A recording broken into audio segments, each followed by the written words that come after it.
Assalamualaikum, selamat datang untuk para pecinta cerita horor dan kejadian tak masuk akal. Sebelum kita mulai, jangan lupa untuk subscribe, like, dan tinggalkan komentar. Saatnya matikan lampu, rebahan, pasang headset, dan mendengarkan cerita dari kami. Inilah Sisi Malam.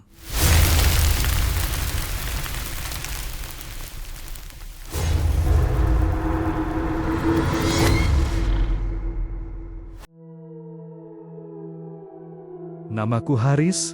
Setelah 7 tahun menuntut ilmu di pesantren, akhirnya aku pulang ke kampung halaman. Sebuah desa kecil di lereng bukit, dikelilingi kebun cengkeh, sawah yang menguning, dan suara burung yang tak pernah benar-benar diam.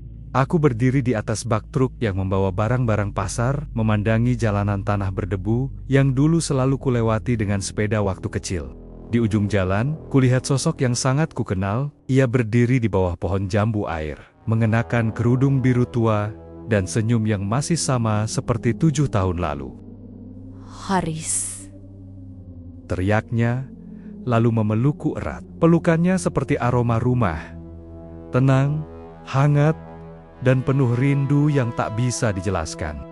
Rumah kami tidak berubah banyak. Dinding bambu yang mulai rapuh, jendela dengan tirai batik buatan ibu, dan rak kayu penuh kitab-kitab peninggalan almarhum ayahku. Tapi ada satu hal yang terasa berbeda.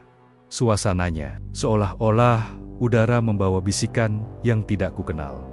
Bukan menyeramkan, hanya asing. besok kamu ke musola ya? Kata ibu sambil menyiapkan teh hangat. Pak Rukun dan warga sudah tahu kamu pulang. Mereka mau anak-anak belajar ngaji lagi. Aku mengangguk. Itu memang niatku, menjadi ustadz bukan sekedar gelar atau panggilan, tapi janji-janji untuk membawa kebaikan dimanapun aku berpijak. Malam itu, aku tidur lebih cepat, letih setelah perjalanan jauh, dan mungkin juga karena perasaan haru. Di ranjang tua dengan kasur tipis, aku menarik selimut dan memandang langit-langit yang berderit setiap kali angin lewat. Sebelum menutup mata, aku mendengar suara samar dari kamar ibu. Suara seperti orang bicara sendiri.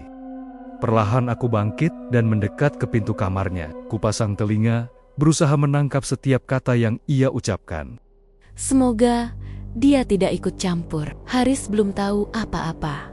Suara itu pelan, nyaris, seperti gumaman. Dan anehnya, seperti ada ketakutan dalam nada bicaranya.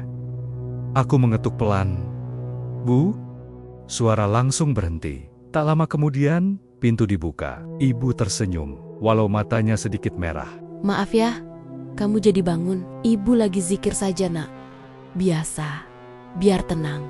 Aku hanya mengangguk. Tidak ingin terlalu banyak bertanya malam itu. Tapi di dalam hati, aku tahu ada sesuatu yang belum dikatakan. Sesuatu yang lebih besar dari yang tampak. Angin malam terasa lebih dingin dari seharusnya. Keesokan paginya, sinar matahari menerobos celah jendela kamarku. Aroma nasi liwet dan daun jeruk memenuhi rumah, membuatku teringat masa kecil ketika ibu selalu bangun lebih dulu untuk memasak sebelum aku berangkat sekolah. Suasana pagi terasa begitu damai, seolah semalam tidak ada hal aneh. Tapi bayangan wajah ibu, senyum yang dipaksakan, dan mata yang sembab masih menempel jelas di benakku. Haris, ayo sarapan dulu. Nanti Pak Rukun nungguin. Seru ibu dari dapur. Aku duduk di tikar pandan, menyendok nasi hangat dengan sambal terasi dan ikan asin. Makanan yang tak pernah kutemukan selama di pesantren kota. Ibu duduk di seberangku, memperhatikanku makan dengan mata yang penuh syukur. Pak Rukun mau kamu bantu ajarin anak-anak ngaji. Musola udah lama sepi. Dulu ayahmu yang ngisi. Tapi setelah ayahmu tidak ada, mereka cuma pakai buat tarawih saja. Aku langsung menunduk, menyebut nama ayah, masih selalu meninggalkan kekosongan di hatiku. Beliau wafat ketika aku baru 2 tahun mondok. Kata ibu, ayah jatuh sakit mendadak, jadi tak sempat pamit. Usai sarapan, aku langsung berjalan menuju musola yang hanya berjarak 50 meter dari rumah. Bangunannya kecil, beratap seng yang sudah mulai berkarat. Ada 2 tikar lusuh tergulung di pojok, rak Al-Quran yang berdebu, dan lampu gantung yang menggoyang pelan ditiup angin. Meski sederhana, tempat ini punya kenangan. Disinilah aku pertama kali belajar wudhu bersama ayah. Pertama kali belajar azan dengan suara masih patah-patah. Dan sekarang, tempat ini seperti menungguku kembali. Siangnya, anak-anak mulai berdatangan. Ada sekitar 7 orang, duduk bersila di lantai musola dengan wajah penuh rasa ingin tahu. Mereka tersenyum malu saat aku menyapa. Ada yang masih ingat huruf hijaiyah? Beberapa anak mengangguk. Beberapa hanya tertawa kecil. Kami mulai dari yang paling dasar. Bismillah, alif, ba, ta, lalu perlahan-lahan, aku ajarkan mereka surat Al-Fatihah. Aku kagum, beberapa dari mereka cepat sekali menghafal. Meski begitu, ada satu anak yang tampak sering melamun. Namanya Raffi, usianya sekitar 8 tahun. Ia duduk di pojok, matanya sering menatap ke arah dinding belakang musola. "Kenapa Raffi?" tanyaku lembut. Anak itu menggigit bibir, lalu menjawab, "Itu, Pak Ustadz, tadi ada suara dari belakang musola." Aku menoleh. Tidak ada apa-apa, hanya dinding kayu dan rak kosong. "Suara apa?" tanyaku, mencoba tidak membuatnya takut. "Kayak orang bisik-bisik, tapi aku nggak lihat siapa-siapa." Aku mengusap kepalanya dan tersenyum. Mungkin angin. Nanti kalau dengar lagi, baca Al-Fatihah, ya, itu adalah surat pelindung. Raffi mengangguk, tapi saat aku beranjak kembali ke depan musola, aku sempat menangkap sesuatu di sudut mataku. Bayangan yang bergerak cepat di luar jendela. Begitu kutoleh, tidak ada siapapun. Mungkin hanya bayangan pohon, pikirku, atau angin, seperti yang kubilang tadi. Tapi entah mengapa, perasaan itu muncul lagi. Perasaan bahwa desa ini menyimpan sesuatu. Sesuatu yang belum ingin menampakkan diri. Tapi mulai terusik sejak aku pulang. Jam menunjukkan pukul 9 malam. Dan malam ini terulang kembali. Suara dari kamar ibu kembali terdengar. Kali ini lebih jelas. Jangan biarkan dia ikut campur. Belum waktunya. Aku menahan napas di balik pintu kamarku. Suara itu bukan suara ibu. Lebih berat, lebih serak, dan saat aku menempelkan telinga ke dinding, suara itu seolah tahu aku sedang mendengarkan. Dia sudah pulang, tapi belum tentu bisa kembali. Suara itu lenyap seketika. Setelah kalimat itu terucap, jantungku berdegup kencang, keringat dingin mulai mengalir di pelipis. Aku menahan napas beberapa detik sebelum memberanikan diri membuka pintu kamar. Lampu ruang tengah menyala redup. Ibu duduk sendirian di kursi rotan, memegang tasbih yang tampak bergoyang pelan di tangannya. Matanya terpejam, mulutnya tidak berhenti membaca doa, seolah tak pernah terjadi percakapan aneh tadi. "Ibu," ia membuka mata perlahan dan tersenyum kecil. Haris, kenapa kamu belum tidur? Aku sebenarnya ingin bertanya, tapi ada bagian dari diriku yang menahan. Aku hanya menjawab pelan, "Belum. Barusan dengar suara dari kamar ibu." Oh, mungkin kamu terlalu capek. Tidur saja, nak. Biar besok badanmu segar. Ibu bangkit, merapikan tasbihnya, lalu menepuk pundakku. Aku ingin percaya, tapi ada sesuatu dalam tatapan mata ibu, seperti seseorang yang menyimpan rahasia dan terlalu takut untuk membaginya. Malam itu, aku tak bisa tidur. Setiap aku pejamkan mata, suara bisikan itu kembali, seolah muncul dari balik dinding, memanggilku. Kadang samar, kadang jelas, kadang terdengar seperti sebuah doa. Pagi harinya, aku berusaha menenangkan diri, kembali fokus pada tujuan awal. Menghidupkan musola, mengajar, dan membawa kebaikan. Tapi bahkan di tengah-tengah mengaji dengan anak-anak, mataku tak henti melirik ke dinding belakang. Dan Raffi, anak yang sebelumnya mendengar suara, kali ini hanya diam, tak mengucap satu ayat pun. Ia duduk terpaku, wajahnya pucat, mata kosong seperti melihat sesuatu yang tak terlihat. Setelah pengajian, aku hampiri dia. "Raffi, kamu sakit?" tanyaku pelan. Ia menoleh lambat, lalu berkata pelan, "Semalam ada yang berdiri di jendela kamarku pakai topi lebar. Dia bilang, dia kenal Ustadz Haris." Aku terpaku. Siapa dia? Tanyaku kepada Raffi. Raffi menggeleng dan kemudian berkata, Dia cuma bilang, akhirnya Haris pulang juga. Terus hilang. Aku menggenggam bahu Raffi, berusaha tetap tenang di depan anak-anak. Tapi pikiranku mulai kacau. Malam berikutnya, aku putuskan untuk salat tahajud di musola sendirian. Mencoba mendekat pada Allah dan memohon petunjuk. Di tengah sujud, aku merasa ada sesuatu yang bergerak di belakang. Aku beranikan diri menoleh. Tak ada siapa-siapa, tapi saat aku melangkah keluar musola, kakiku menabrak sesuatu. Seekor kambing? Betapa terkejutnya aku. Ada seekor kambing terbaring diam. Tidak mati, tapi matanya kosong, seolah habis ketakutan.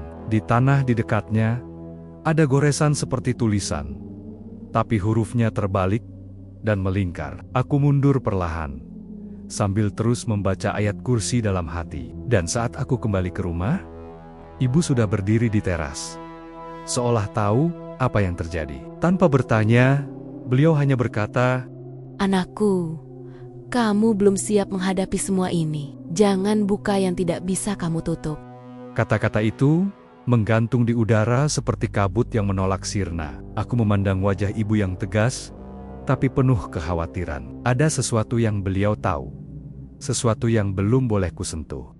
Ibu, aku di sini bukan untuk berdiam diri. Aku pulang untuk membantu. Kalau ada yang salah di desa ini, aku tak bisa pura-pura buta. Ibu menunduk, menghela napas panjang, lalu berkata, Anakku, asal kamu tahu, dulu ayahmu pun bilang begitu. Kalimat itu membuat jantungku bergetar. Maksud ibu, ini ada hubungannya dengan ayah?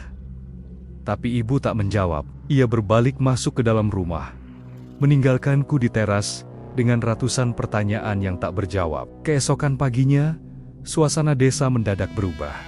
Bukan hanya karena langit yang mendung, padahal belum musim hujan, tapi juga karena kabar yang menyebar cepat. Pak Rukun, ketua RT sekaligus orang yang paling dituakan di dusun kami, mendadak jatuh sakit.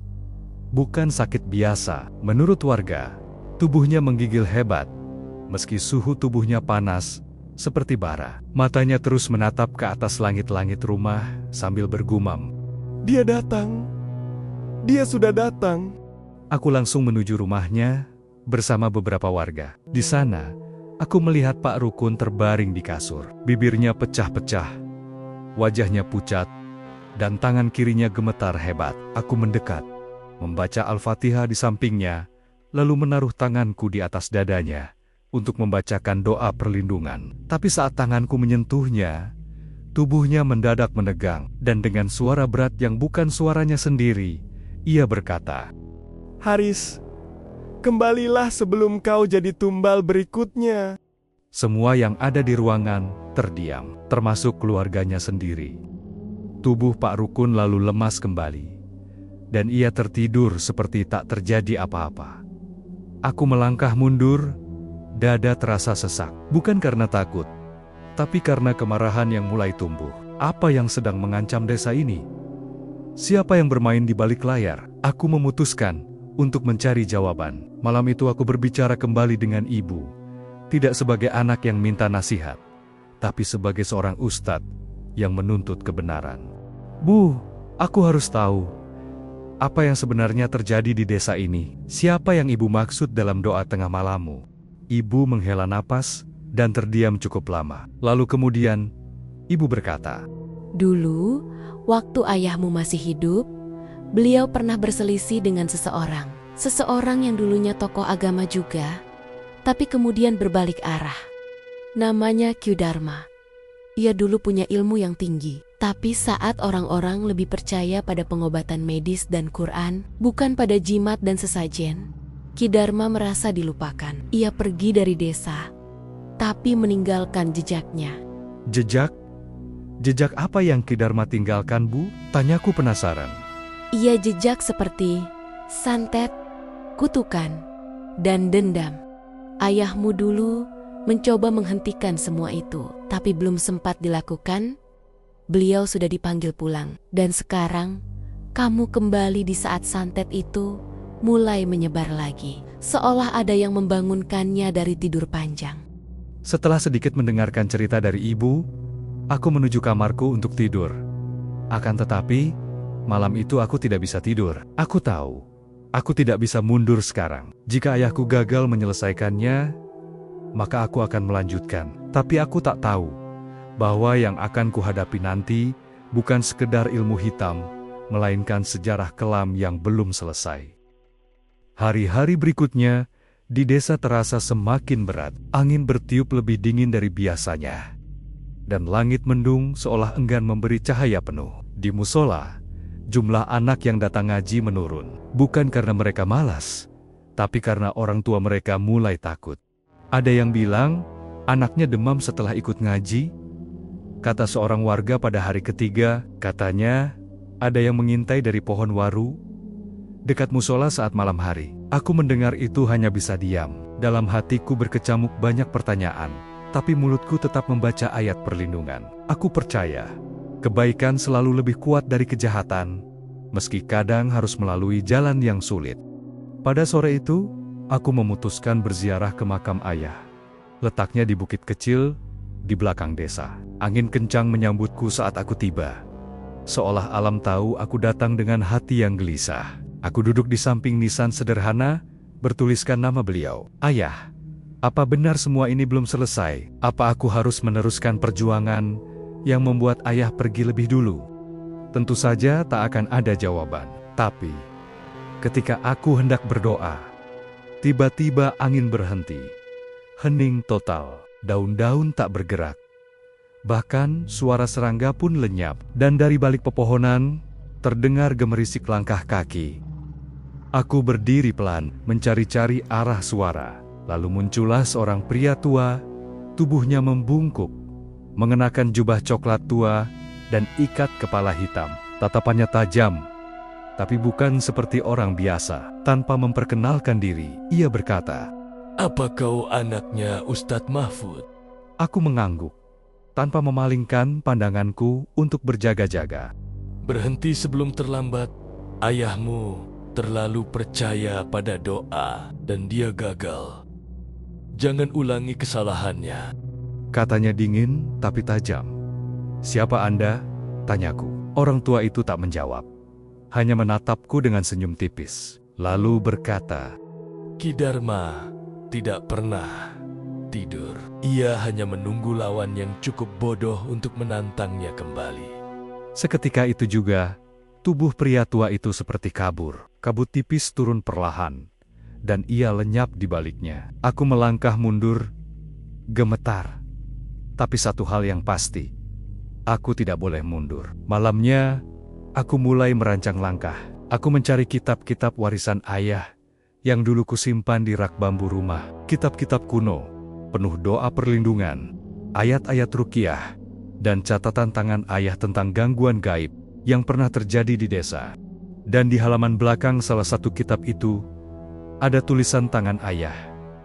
"Jika aku tidak berhasil, anakku akan kembali. Tapi jangan izinkan ia melawan sendiri, karena yang ia hadapi bukan hanya satu orang." Aku menatap tulisan itu dalam diam. Ayah tahu, sejak dulu, aku menutup kitab itu perlahan. Dan malam itu, untuk pertama kalinya, aku mendengar ketukan di jendela kamarku. Pelan, berulang. Tapi tidak ada siapapun di luar. Aku berdiri membeku di depan jendela. Ranting-ranting pohon berayun pelan, dihembus angin malam, tapi tak satu pun menyentuh kaca. Ketukan itu bukan dari ranting. Ia terdengar terlalu rapi, terlalu berirama, seolah sedang mengucapkan isyarat yang hanya dimengerti oleh sesuatu dari dunia lain. Aku buka jendela perlahan, kosong. Hanya kabut tipis yang menggantung di halaman. Aku menutupnya kembali. Tapi ketukan itu muncul lagi. Kali ini, dari dalam lemari, tubuhku menegang. Langkahku pelan menuju lemari di sudut kamar. Tanganku bergetar saat membuka gagangnya. Dan kosong. Tapi di bagian dalam pintu lemari, Ada secari kertas kecil yang ditempelkan dengan jarum pentul. Isinya tulisan tangan miring seperti goresan arang. Aku akan mengambil satu untuk memperingatkanmu. Haris, jangan ikut campur. Aku menatap kertas itu tajam, berusaha menahan napas. Mataku tertuju pada satu kata, mengambil.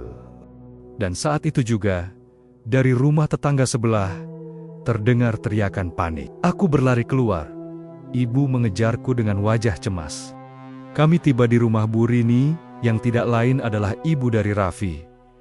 Di ruang tamunya, Raffi terbaring dengan mata terpejam, tubuhnya panas, tapi menggigil, bibirnya bergetar seperti sedang bicara.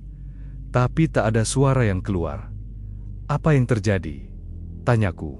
Tadi dia sedang tidur, lalu tiba-tiba bangun dengan mata melotot. Katanya, jangan biarkan dia buka pintu itu, lalu jatuh begini.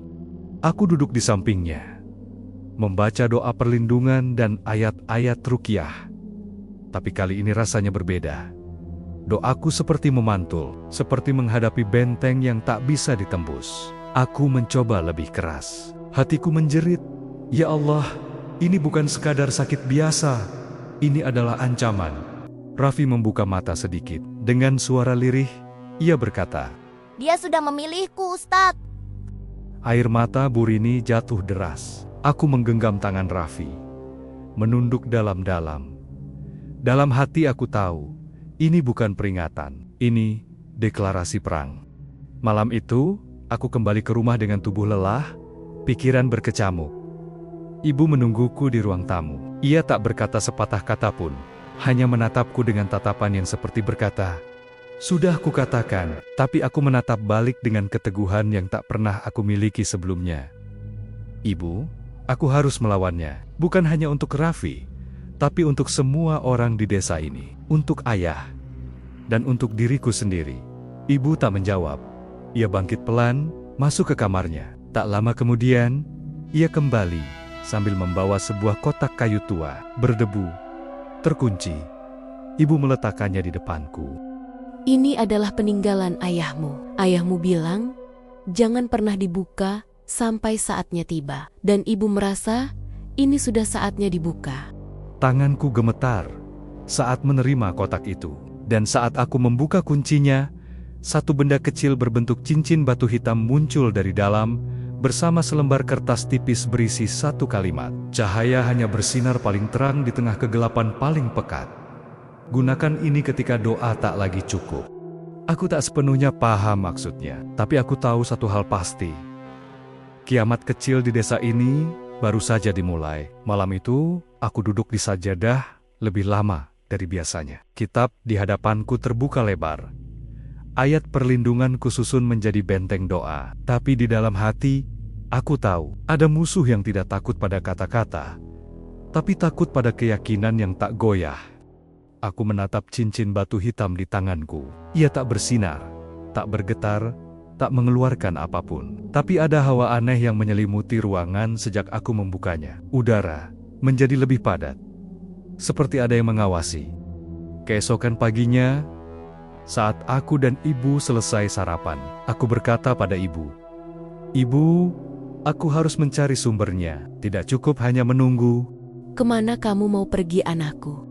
Tanya ibu dengan suara yang bergetar. Aku harus menemukan siapa yang membangunkan kutukan ini. Kalau memang Ki Dharma masih hidup, aku harus mencarinya. Tapi kalau dia sudah mati, berarti ada yang meneruskan ilmunya. Ibu terdiam sejenak, lalu berkata, Kalau kamu pergi ke arah Bukit Waringin, jangan lewat jalur timur. Di sana, ada sesuatu yang bisa menghalangimu. Aku mengangguk, mencatat semua dalam hati. Perjalananku dimulai dari tempat yang dulu sering ayah kunjungi, yaitu rumahnya, Pak Soleh. Sahabat lamanya yang kini sudah tua dan tinggal di ujung desa. Rumahnya masih berdinding bambu, tapi suasananya asing karena di sana sepi, tapi bukan karena tidak ada orang, melainkan karena terlalu sunyi. Pak Soleh menyambutku dengan mata sendu. Kami duduk di balai depan rumah. Auramu mirip dengan Mahfud. Apa kau anaknya Mahfud?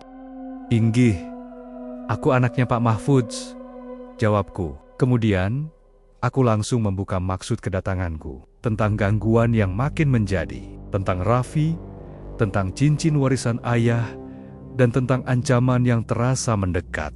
Pak Soleh menarik napas panjang.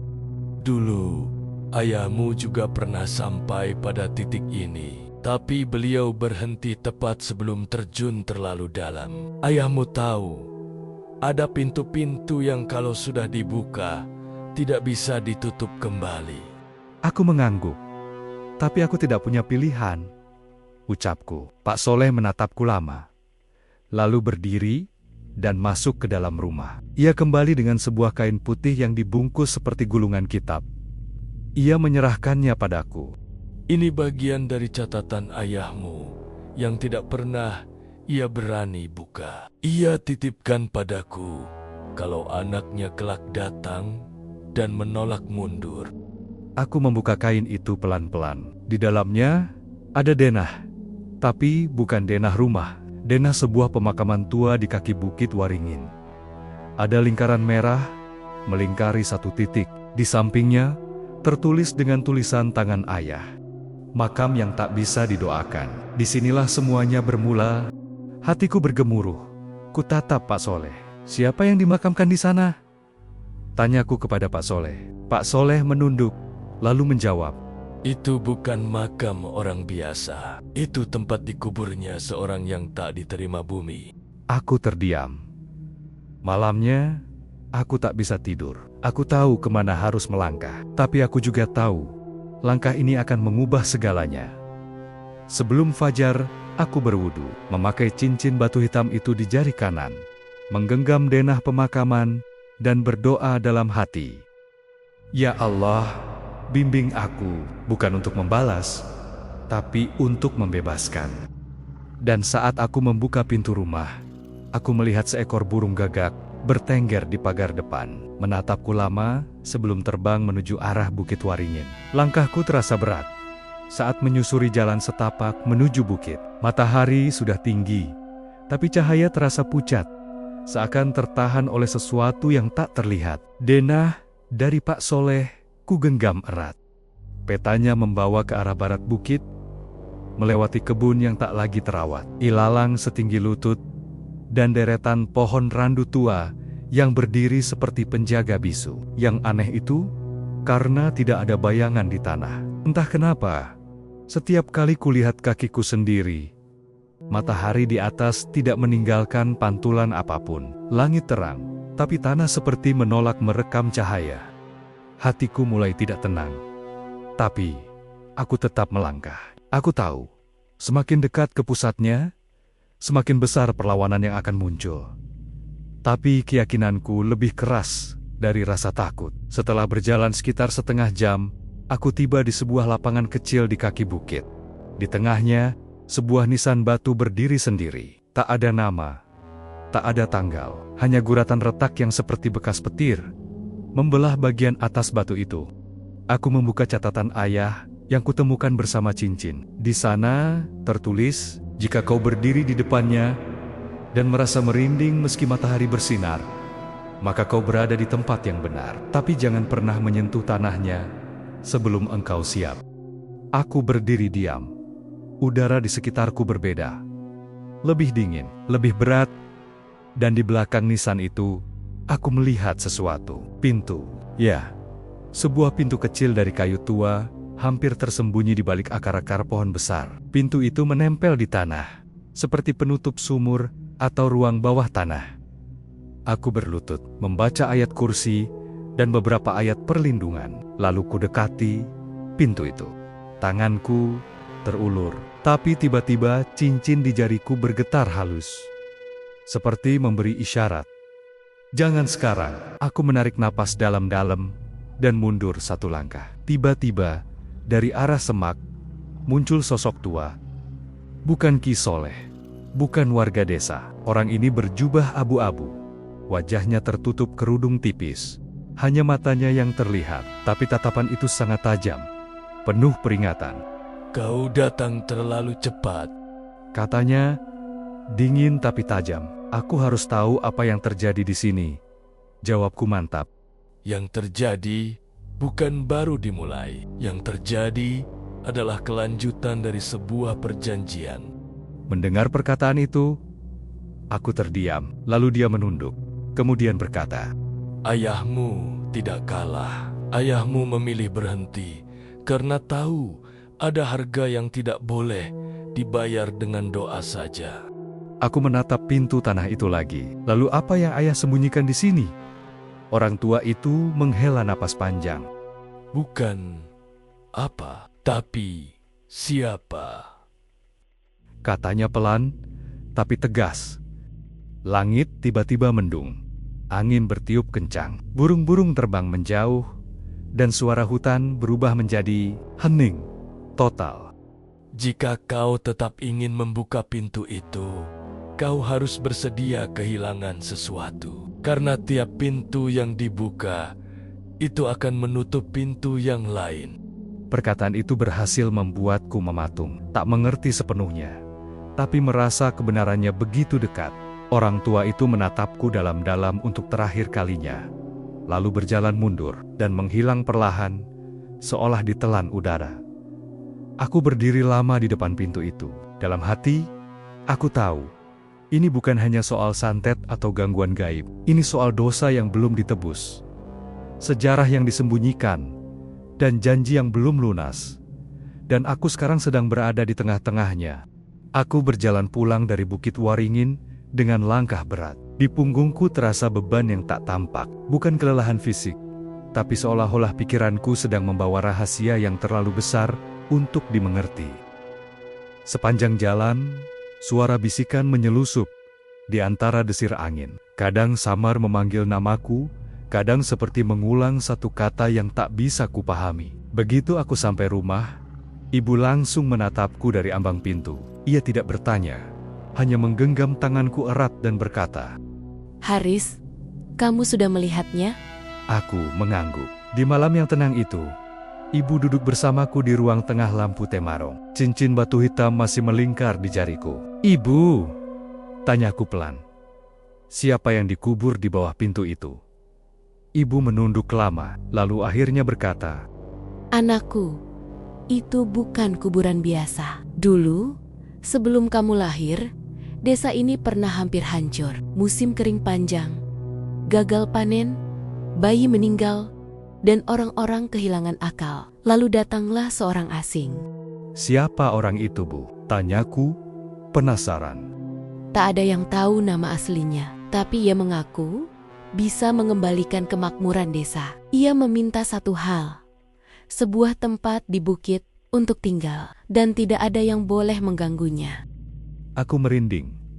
Lalu, apakah orang-orang menyetujui? Tanyaku semakin penasaran. Bukan cuma menyetujui, bahkan mereka menyembahnya. Karena setelah ia datang, hujan turun, panen membaik, dan semua penyakit hilang. Tapi semua itu tidak gratis. Aku mendekat ke ibu, lalu bertanya, apa bayarannya, Bu? Bayarannya adalah setiap malam Jumat Kliwon, satu orang akan hilang. Selalu yang muda, sehat, dan tak bersalah. Tapi orang-orang pura-pura tak tahu, karena mereka takut kehilangan keberkahan. Jawab ibu sambil memejamkan mata. Di sisi lain, aku tercengang mendengar jawaban ibu. Lalu, aku kembali bertanya, siapa yang mengakhiri itu, Bu? Yang mengakhiri itu adalah ayahmu, Nak, bersama beberapa orang. Ayahmu mengurungnya. Mereka memerangkapnya dalam tanah. Di balik pintu itu, dengan syarat, tidak boleh dibuka, tidak boleh didoakan, tidak boleh dicari. Karena jika segel itu terbuka, semuanya akan kembali. Jawab ibu dengan tatapan penuh makna. Mendengar jawaban ibu, aku benar-benar merinding. Lalu aku kembali bertanya pada ibuku. Berarti segel itu sekarang sudah mulai retak ya, Bu? Ibu mengangguk pelan, lalu berkata, Iya, anakku, karena seseorang sedang mencoba membangunkannya lagi, dan kita terlambat menyadarinya. Aku berdiri. Aku harus tahu siapa yang melakukannya. Aku harus mencegahnya sebelum semuanya terbuka. Ibu menggenggam tanganku. Kalau kamu memang ingin tahu, cari orang yang dulu ikut menyegel bersama ayahmu. masih ada satu yang hidup, namanya Mbah Jaya. Di mana rumah Mbah Jaya, Bu? Tanyaku. Aku harus ke sana secepat mungkin. Sebelum ini terlalu jauh. Di seberang Sungai Lempuh. Tapi ia sudah lama mengasingkan diri. Tak ada yang berani ke sana. Jawab ibuku dengan suara yang lirih. Aku menatap cincin hitam di jariku. Batu itu kini sedikit hangat, seolah menyetujui langkah berikutnya. Aku tahu, pencarian ini akan membawaku lebih dalam ke lubang gelap masa lalu. Tapi aku tak bisa mundur. Terlalu banyak yang dipertaruhkan. Malam itu, aku mengemas beberapa barang dan kitab. Sebelum subuh, aku sudah bersiap untuk menyeberangi sungai yang dipercaya. Jadi batas terakhir antara dunia kita dan dunia yang tak terlihat. Dan sebelum berangkat, ibu memberiku satu pesan. Kalau kamu bertemu dengan Mbah Jaya, jangan langsung tanya soal makhluk itu. Tanyakan dulu tentang suara gamelan yang pernah terdengar dari bukit. Kalau dia menjawab, berarti dia masih ingat siapa dirinya. Aku mencatat kata-kata itu dalam hati. Dan saat kulangkahkan kaki keluar rumah, aku merasa ada mata lain yang memperhatikanku dari kejauhan. Dari arah bukit, terdengar suara gamelan. Pelan, tapi jelas. Padahal tak ada siapapun di sana. Telingaku masih mendengar denting gamelan itu ketika kakiku melangkah menjauh dari desa, menuju Sungai Lempuh. Suaranya halus seperti bisikan. Tapi entah bagaimana, justru menggema di dada. Tak cepat, tak lambat, seperti jantung makhluk yang sedang menunggu untuk dibangunkan. Perjalanan ke sungai terasa lebih sunyi dari biasanya. Hutan di sekitarku seperti kehilangan warna. Suara burung pun tak terdengar. Bahkan, langkah kakiku sendiri seperti ditelan tanah, seolah alam pun sedang menahan napas. Sesampainya di tepi sungai, kulihat airnya masih jernih, mengalir pelan, tapi udara di sekitarnya menggigil. Sungai Lempuh bukan sungai biasa, kata orang. Itu batas gaib antara dua dunia. Banyak yang tak berani menyeberang saat matahari belum terbit penuh. Tapi, aku harus pergi, karena hanya satu orang yang bisa menjawab semua ini. Mbah Jaya. Aku berwudu, berdoa dalam hati, lalu menyeberangi sungai dengan pelan. Saat kakiku menjejak di seberang, angin langsung berhembus kencang. Pohon-pohon bergoyang, dan bau dupa tercium samar dari arah timur. Aku mengikuti jejak tanah yang seperti setengah hilang. Lama-lama, kulihat sebuah gubuk tua berdiri sendirian di tengah rumpun bambu kering. Dindingnya dari kayu lapuk, atapnya hampir roboh. Tapi di dalamnya terlihat asap mengepul dari cerobong kecil. Aku mengetuk pelan, tapi tidak ada jawaban dari dalam. Kutunggu sejenak, lalu pintu terbuka perlahan. Seorang lelaki tua berdiri di ambang pintu. Matanya dalam, suaranya serak namun tegas. Sudah kubilang, kalau suara gamelan terdengar lagi, berarti segelnya mulai terbuka. Gumamnya lirih. Aku tercekat. Mbah Jaya, ia menatapku tajam, lalu menyipitkan mata. Kamu, anaknya Mahfud. Aku mengangguk. Tanpa berkata apa-apa lagi, ia mempersilakanku masuk. Di dalam, aroma rempah dan kemenyan menyeruak. Banyak kitab tua berserakan, juga potongan papan kayu dengan simbol tak kukenal. Tapi di tengah ruangan itu, ada satu benda yang membuatku membeku. Kepingan topeng kayu berwajah marah. Mbah, apa yang sebenarnya terjadi dulu di Bukit Waringin? Tanyaku dengan suara gemetar. Mbah Karim duduk bersila, lalu menarik napas panjang. Dan kemudian berkata, Kami berlima yang mengurungnya. Ayahmu yang memimpin, yang dikurung bukan sekadar dukun, tapi perantara. Makhluk itu pernah manusia, tapi menyerahkan tubuh dan jiwanya pada sesuatu yang lebih kelam. Dia menjanjikan kemakmuran, tapi semua itu ditukar dengan nyawa. Setiap bulan, satu tumbal. Kami semua tahu, tapi terlalu takut untuk menghentikan. Sampai ayahmu datang dan bilang, lebih baik desa ini mati kelaparan daripada hidup karena memelihara kegelapan. Kami menyegel tubuhnya, tapi rohnya terikat pada perjanjian, dan segel itu akan retak kalau ada yang mencoba membangunkannya kembali. Mendengar cerita Mbah Jaya, aku terdiam, dan seketika itu langsung teringat dengan kata-kata ibuku. Kemudian, aku bertanya pada Mbah Jaya, dan apakah sekarang sedang ada orang yang mencobanya? Suara gamelan yang kau dengar adalah pertanda. Dulu, suara itu hanya terdengar saat ia sedang memanggil sesuatu dari bawah tanah. Jawab Mbah Jaya, yang sebelumnya sudah memberi isyarat dengan anggukan kepala. Lalu siapa yang coba membangunkannya, Mbah? Tanyaku. Kau harus mencarinya di tempat yang tak pernah dilirik siapa-siapa, di bawah masjid lama desa. Jawab Mbah Jaya dengan tenang, tapi penuh keyakinan. Mendengar jawaban itu aku kaget bukan main, lalu berkata dengan nada sedikit tinggi. Tapi itu tempat suci, Mbah? Justru karena itulah tempat paling aman untuk menyembunyikan kejahatan. Tak ada yang curiga. Dek, jantungku berdetak tak karuan. Mbah Jaya berdiri pelan, lalu meraih sesuatu dari rak atas. Sebuah tongkat kecil dari kayu hitam, ujungnya berukir lafaz doa. Ini milik ayahmu.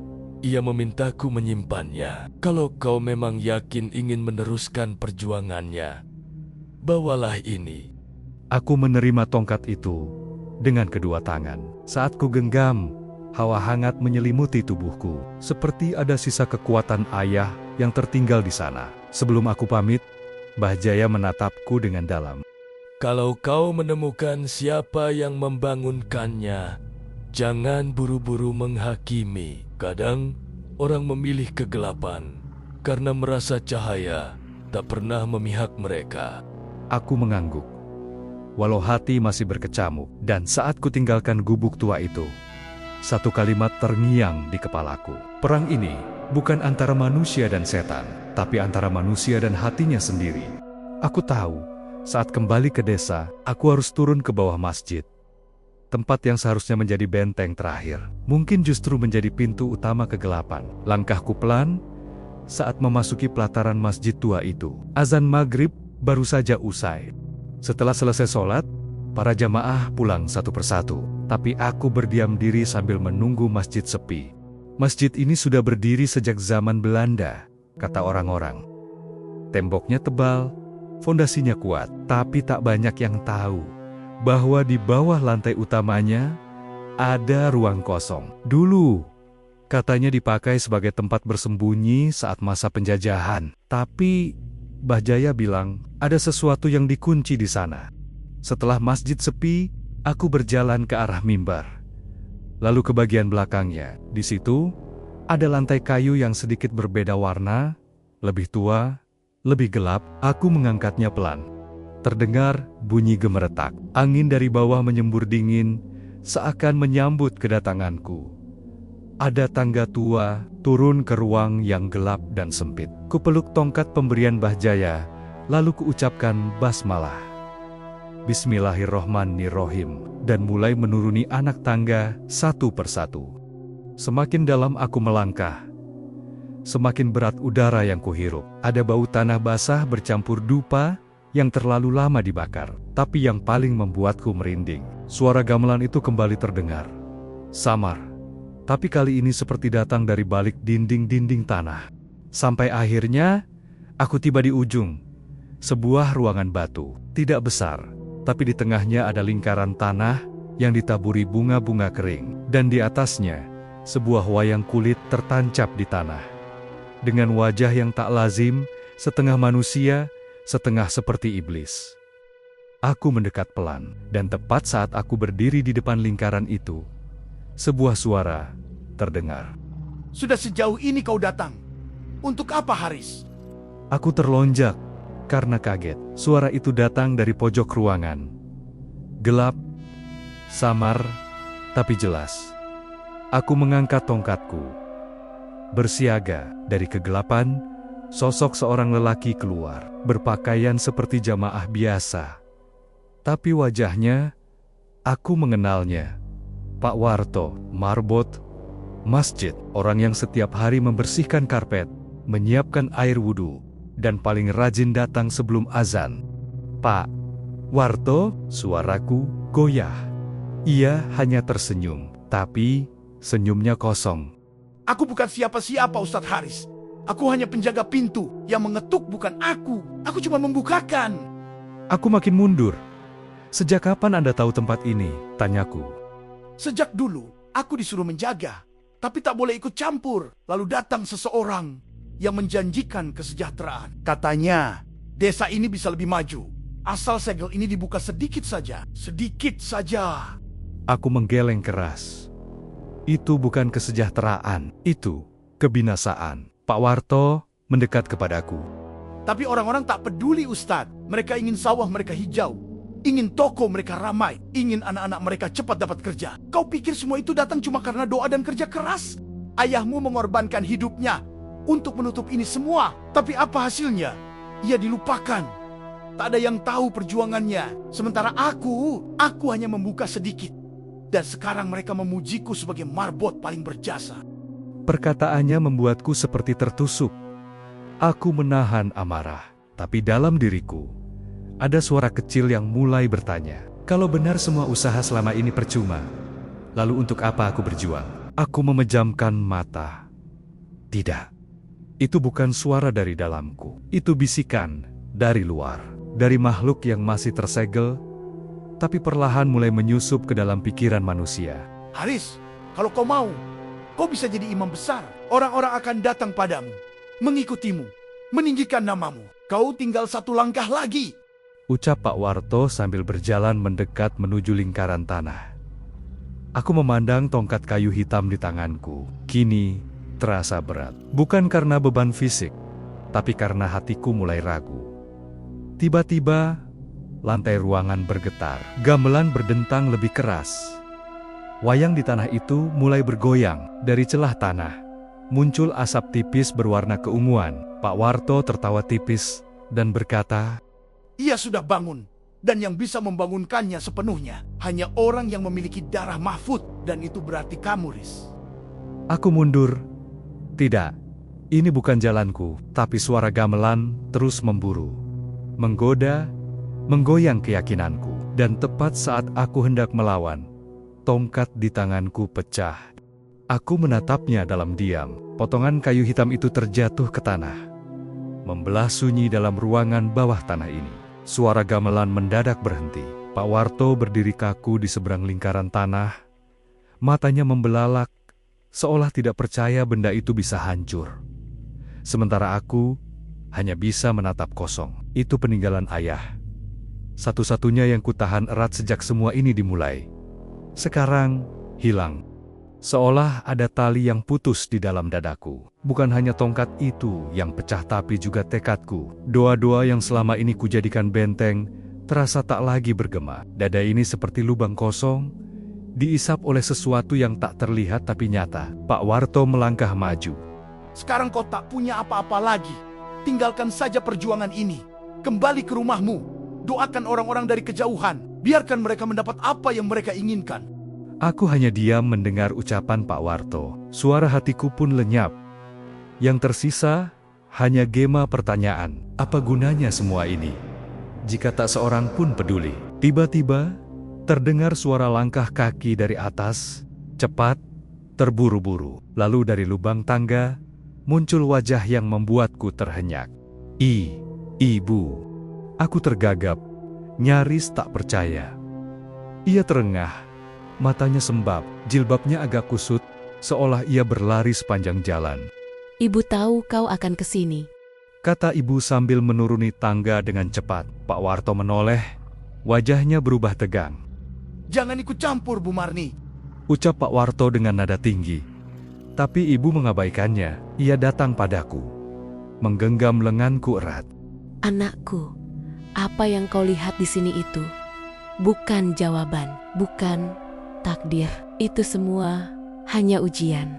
Tapi Bu, suaraku nyaris tak terdengar. Tongkat ayah hancur. Aku gagal. Ibu menatapku dalam-dalam, lalu berkata, Haris, tongkat itu hanya kayu. Kekuatan ayahmu bukan di situ, tapi di hatimu. Kau belum gagal. kecuali kau menyerah. Kalimat itu seperti membangunkan sesuatu dalam diriku. Perlahan, detak jantungku kembali terdengar. Nafasku kembali terasa. Dan untuk pertama kalinya, aku menangis. Bukan karena takut, tapi karena hatiku selama ini terlalu keras pada diriku sendiri. Di sisi yang lain, Pak Warto bergerak cepat. Ia melempar segenggam serbuk ke lingkaran tanah. Gamelan terdengar lagi. Kali ini lebih keras. Seakan marah. Haris, kau tahu asap itu akan membawa kita semua ke kemakmuran. Teriak Pak Warto. Ibu memelukku dari samping dan berkata, Lawanlah Haris, tapi bukan dengan tongkat, bukan dengan marah, tapi dengan doa yang kau percaya. Tanganku gemetar, tapi aku menutup mata. Mulutku mulai bergetar, mengucap satu persatu doa yang selama ini hanya keluar dari bibir, kini dari dalam dada. Hasbunallah wa ni'mal wakil. Ni'mal maula wa ni'man nasyir. Allahu Akbar, Allahu Akbar. Gamelan itu mulai pecah nadanya. Seperti lonceng rusak, asap berubah warna. Dari ungu menjadi kelabu. Pak Warto berteriak, Haris, hentikan, kau tak tahu apa yang kau hadapi. Aku membuka mata. Dan untuk pertama kalinya, aku tidak takut. Lingkaran tanah di tengah ruangan kini bergetar hebat. Wayang yang tertancap mulai terbakar dari ujungnya. Asap mengepul ke langit-langit. Dan dari dasar tanah terdengar suara jeritan. Bukan satu, tapi banyak. Seolah roh yang terperangkap selama ini mulai terusik. Pak Warto jatuh terduduk, menutup telinganya. Aku melangkah maju, melewati lingkaran itu. Kupungut sisa tongkat ayahku yang terbelah dua, lalu aku menanamkannya kembali ke tanah, tepat di tengah lingkaran. Kupeluk ibu yang kini menangis pelan di belakangku. Dan malam itu, di ruang sempit di bawah masjid, aku merasa seperti terlahir kembali. Tapi hanya sebentar. Begitu aku menutup mata, berusaha menenangkan dada yang masih berdebar, sesuatu merayap masuk. Bukan angin, bukan suara, tapi semacam getaran lembut yang menembus kulit, menyusup ke dalam pikiran. Aku membuka mata, tapi dunia di sekitarku berubah. Ibu sudah tidak ada. Ruang bawah masjid menghilang. Aku berdiri di tengah sawah. Langit jingga, matahari tergantung rendah, dan kampungku terbentang damai. Tapi semuanya terlalu diam. Tak ada suara ayam, tak ada desir angin, tak ada jejak manusia, hanya padi yang bergoyang pelan. Seperti sedang berbisik, aku tahu ini bukan nyata, ini bukan mimpi, tapi juga bukan dunia. Tempat ini, aku bergumam, seperti cermin pikiranku sendiri. Lalu mereka mulai datang. Pertama, ayah, ia berjalan dari balik ilalang. Wajahnya tenang, senyumnya hangat. Tapi matanya kosong, tak ada cahaya di sana. Kau lelah, Haris? Jika kau lelah, kau bisa berhenti di sini. Tanya ayahku dengan suara lembut. Aku nyaris melangkah, tapi langkahku tertahan saat melihat bayangan di belakangnya. Diriku sendiri, versi lain dari aku, tapi dengan jubah hitam dan wajah yang sombong. Bayangan itu berkata, lihatlah Haris, dengan sedikit kompromi, kau bisa mengubah desa ini. Tak perlu bertarung, tak perlu susah payah. Cukup buka pintu itu, dan semua akan selesai. Tapi aku menggeleng. Ini bukan tentang kemudahan, ini tentang kebenaran. Tiba-tiba sawah berubah jadi ruang kelas. Aku masih kecil, duduk sendirian. Teman-teman menertawaiku karena hafalanku paling lambat. Suara ejekan berdengung lagi di telingaku. Santri kok nggak hafal-hafal? Ngapain mondok? Nggak cocok jadi ustadz? Bapakmu gagal? Kamu juga. Aku memejamkan mata, telingaku panas. Tapi aku tahu semua ini hanya ilusi yang mencoba merusak keyakinanku. Membuka celah untuk mereka masuk. Dan saat aku sadar itu, ruang berubah lagi. Aku kini di tengah pusaran hitam, tak ada tanah. Tak ada langit, hanya aku, suara-suara, dan ribuan bayangan yang memelukku erat. Mereka membisikkan satu hal yang sama. Berhenti Haris, berhenti Haris, berhenti melawan. Aku tak tahan. Lututku goyah. Aku jatuh terduduk. Tanganku menutup telinga. Dan di saat aku merasa nyaris hilang, tiba-tiba ada cahaya kecil menyusup masuk dari jauh. Lembut, tapi hangat. Seperti matahari pertama setelah hujan panjang. Cahaya itu bukan datang dari luar, tapi dari dalam dadaku sendiri. Lalu ku dengar suara pelan. Ingat, kenapa kamu kembali ke desa ini? Suara itu, ya aku tahu, itu adalah suara ibu. Aku mengangkat wajah. Cahaya itu membesar, menyebar, menghalau bayangan, menyapu semua suara. Aku berdiri, menantang semuanya. Aku bukan datang untuk dimuliakan, kataku lantang. Aku datang karena aku tak sanggup membiarkan kegelapan menang tanpa ada yang melawan. Ledakan cahaya meledak di sekelilingku, bayangan-bayangan hancur. Gema suara menghilang, dan tiba-tiba aku kembali ke ruang bawah masjid. Ibu menangis sambil mengguncang tubuhku. Haris, bangun nak. Aku terbatuk pelan. Keringat membasahi tubuhku. Nafasku berat, tapi aku tersenyum. Bu, aku kembali. Ibu memelukku erat, seperti anak kecil yang baru diselamatkan dari arus sungai. Dan dari seberang ruangan, Pak Warto sudah tak sadarkan diri.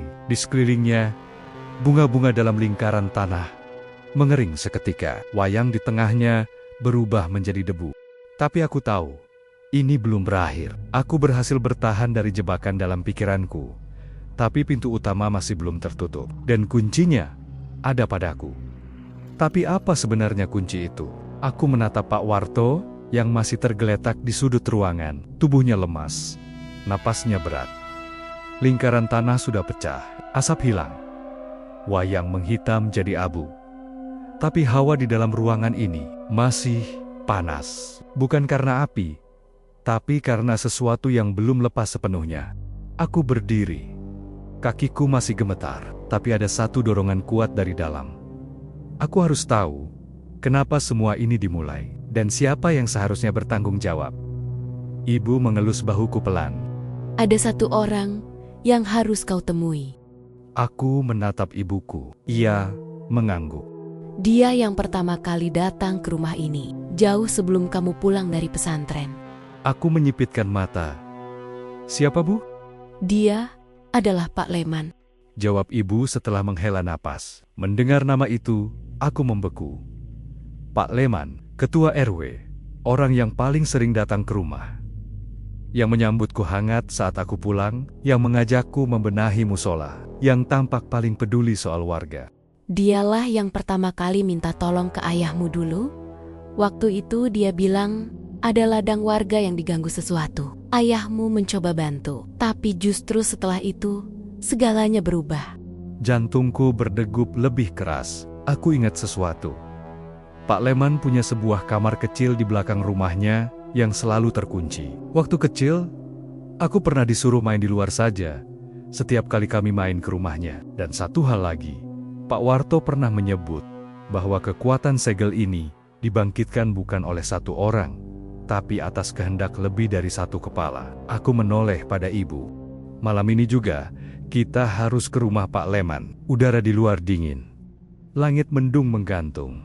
Tapi langkahku tak ragu. Sesampainya di depan rumah Pak Leman, kami disambut oleh keheningan yang tidak wajar. Lampu teras menyala, pintu tak terkunci. Tapi suasana seperti rumah yang ditinggal lama. Ibu tunggu di sini, kataku. Aku melangkah masuk. Ruangan gelap, hanya ditemani lampu gantung tua di ruang tamu. Tapi yang membuat bulu kudukku berdiri adalah bau dupa. Aku ikuti bau itu, melewati lorong menuju ke belakang. Dan benar saja, di ujung lorong ada satu pintu kayu kecil, terkunci dengan gembok besi. Aku membaca doa, lalu memegang gagang pintunya. Tiba-tiba, pintu terbuka sendiri. Tidak pelan, tapi seperti disentakkan dari dalam. Dan di balik pintu itu, Pak Leman berdiri. Wajahnya pucat, matanya cekung, tapi yang membuatku membeku adalah wayang di tangan kanannya, masih utuh dan bersinar samar. Kau cepat juga sampai sini, kata Pak Leman dengan nada datar. Kenapa emang, Pak? Tanyaku sambil melangkah maju mendekat ke Pak Leman. Dulu, aku hanya ingin panen yang lebih banyak. Warga mulai pindah kota, hasil sawah menurun. Aku minta bantuan, tapi tak ada yang peduli. Kata Pak Leman sambil menundukkan kepalanya. Lalu, Pak Leman, cari dukun? Tanyaku dengan suara pelan. Pak Leman menggelengkan kepala, lalu berkata, Bukan aku cuma membuka pintunya. Yang masuk jauh lebih tua dari dukun manapun. Dan ayahmu mencoba menutup dan menyegel pintu itu. Aku mengepalkan tangan. Apa yang terjadi padanya? Pak Leman tersenyum sedih, kemudian berkata, Dia berhasil mengurung kekuatan itu, tapi dengan harga mahal. Dan sekarang, ketika kamu datang, segalanya terbuka lagi. Karena kunci terakhir itu diwariskan padamu. Ucap Pak Leman sambil menunjuk dadaku. Aku melangkah mundur. Tak percaya. Pak Leman meletakkan wayang di lantai. Ambillah Haris, gunakan itu, lanjutkan yang dulu sempat terhenti. Atau kamu akan membiarkan semuanya mengulang.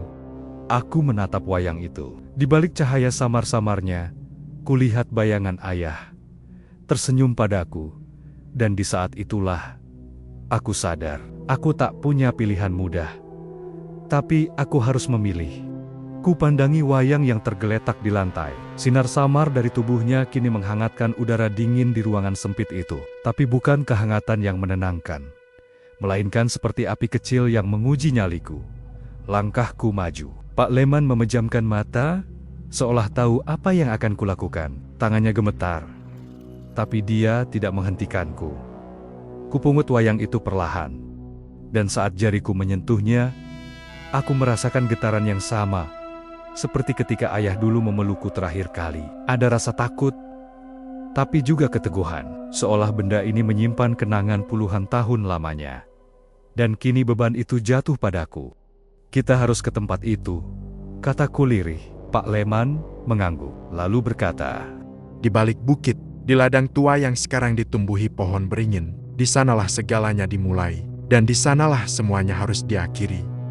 Aku, ibu, dan Pak Leman berjalan dalam diam menuju ladang beringin yang sudah lama tak dijamah siapapun. Bahkan, jalan setapaknya kini nyaris tertutup semak. Angin berhembus pelan, tapi udara terasa berat, seperti menanggung rahasia yang terlalu besar. Sesampainya di depan pohon beringin itu, kakiku berhenti.